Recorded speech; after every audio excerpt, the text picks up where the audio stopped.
बिस्मिल्लाहिर्रहमानिर्रहीम। अस्सलामु अलैकुम वरहमतुल्लाहि वबरकातुहू। इंसान जब इस दुनिया के अंदर आता है तो ये मोहताजगी की ज़िंदगी में आता है। इसको खाना पीना भी नहीं आता। ये दुनिया में आता है तो बग़ैर कपड़ों के आता है। कदम कदम पर ये वालिदैन का, अपनी माँ का, अपने बाप का मोहताज होता है। लेकिन यही इंसान जब बढ़ता है, जब इसको बात करने आती है, कपड़े पहनने आते हैं, ये जवान हो जाता है और जवानी के आलम में फिर कहीं पर ओहदेदार हो जाता है या मालदार हो जाता है या इल्म इसके पास आ जाता है या इसके पास हुस्नो जमाल आता है, तो यही इंसान की जिसको एक दिन कुछ भी नहीं आता था, एक दिन आके ये मगरूर बन जाता है, मुतकब्बिर बन जाता है और ये पहचान इसको भूल ही जाती है कि मैं तो आया था नंगा, प्यासा, भूखा और मुझे बात करने में, सब मामले में जो है औरों का मोहताज था। तो आज मैं कैसे उस अपनी औकात को भूल सकता हूँ कि जब मैं कुछ भी नहीं था और कदम कदम पे दूसरों का मोहताज था। तो इसकी तरफ हमें एक वाक़या ले जाता है, इशारा करता है कि इंसान को अपनी औकात कभी भी नहीं भूलनी चाहिए। सुल्तान महमूद गजनवी को आप जानते होंगे।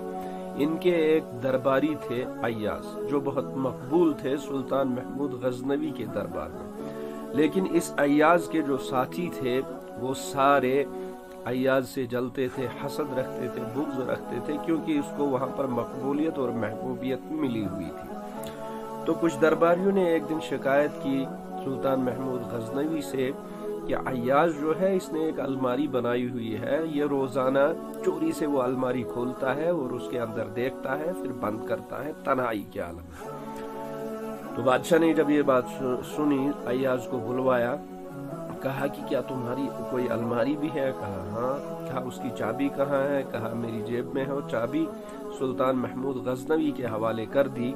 उन्होंने किसी और दरबारी के हाथ में दे दी कि जाओ इसकी अलमारी में देखो और जो कुछ भी वहां पर है वो वहां से निकाल कर लाओ। तो कोई और शख्स जब गया तो उसने वहां से सारा कुछ लाया और बादशाह के सामने पेश कर दिया। वो जो कुछ उस अलमारी में था उसमें सिर्फ दो चीजें थी, एक फटा हुआ जूता था और एक कपड़े का बोसीदा एक जोड़ा था। तो सुल्तान महमूद गजनवी ने अय्याज से सवाल किया कि क्या यही चीजें तुम्हारी अलमारी में रहती है? कहा हाँ। क्या तुम रोजाना इन्हीं चीजों को देखने जाते हो? कहा हाँ। तो अय्याज ने यहाँ पर बहुत खूबसूरत सा एक जवाब दिया है, जो जवाब अगर हम सब तो हम एक बड़े से बड़े ओहदे पर होकर भी अच्छे इंसान हो सकते हैं। एक बड़े से बड़ा मालदार होने के बावजूद भी एक अक्लमंद और तहजीब वाला इंसान बन सकते हैं। हमारे पास चाहे कितना ही इल्म हो, वो इल्म हमें गुरूर और तकब्बुर से बचा सकता है।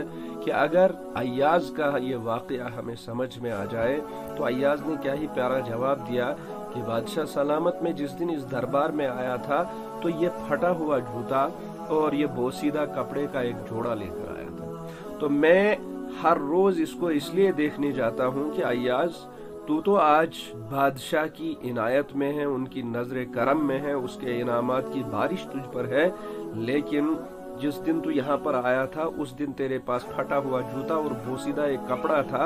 अय्याज तू कहीं इन सारे इनामात और इकरामात में कहीं अपनी औकात भूल मत जाना, अपनी औकात को याद रख लेना। तो अपनी औकात को याद रखने के लिए मैं रोजाना इस फटे हुए जूते और इस कपड़े के बोसीदा सूट को देखता हूँ कि मैं हकीकत में मैं ये नहीं हूँ जो मैं आज हूँ।